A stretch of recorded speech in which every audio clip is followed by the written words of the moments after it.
Alam niyo ba, tapos when we were going back home na, may isang nag-ano sa'kin, tinawag ako ni Ate Kea was like, "Mika," tinatanong niya kung saan ka daw nagpakulay. I was like, "Ay, ako lang 'to, nagkulay."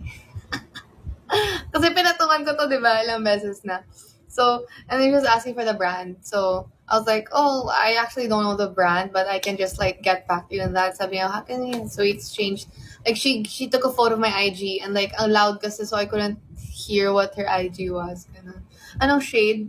As in red. Red talaga. Itong, as in, ito na yon. Pero kasi, nung nag-retouch ako for showtime, naubos siya. Naubos yung red. Kaya hindi siya pantay-pantay. Basta hindi yan pantay-pantay sa lahat ng areas. May kita din. Thank you, Charm.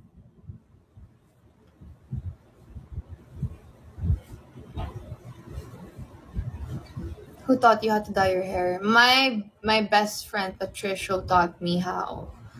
Like, I asked him first to dye my hair kasi I was scared. Walang bleach. Yeah, this is no bleach. You guys don't, to get the dark red hair color, you shouldn't bleach your hair. Don't bleach it because it's gonna destroy your hair. If you want bright red, then go bleach it. But no one wants bright red. Come on. I mean, I don't. I don't want bright red. I mean, maybe. I don't think I'm gonna do bright red.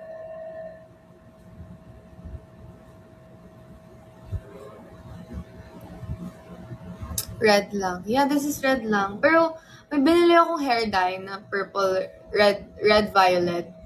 But like, I don't know if I should try it. I think,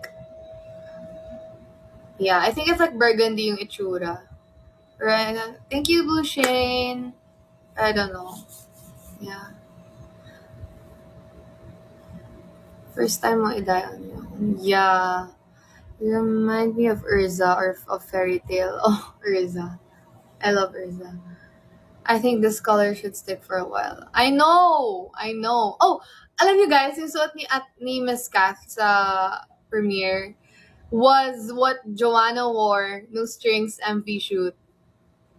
Like, compare nyo. Tingnan nyo. Right?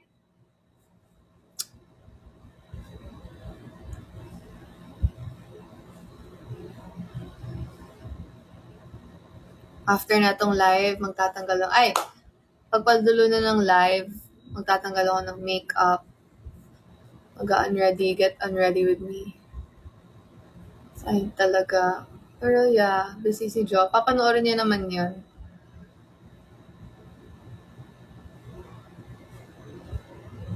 Make face. Pag nag-reach tayo ng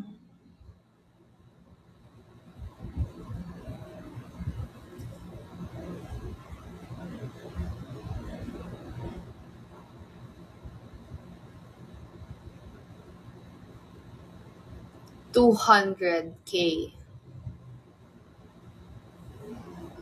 Then we're fine, I'll do the freaking make face thing. Actually, nag-fade na nga yung makeup ko eh.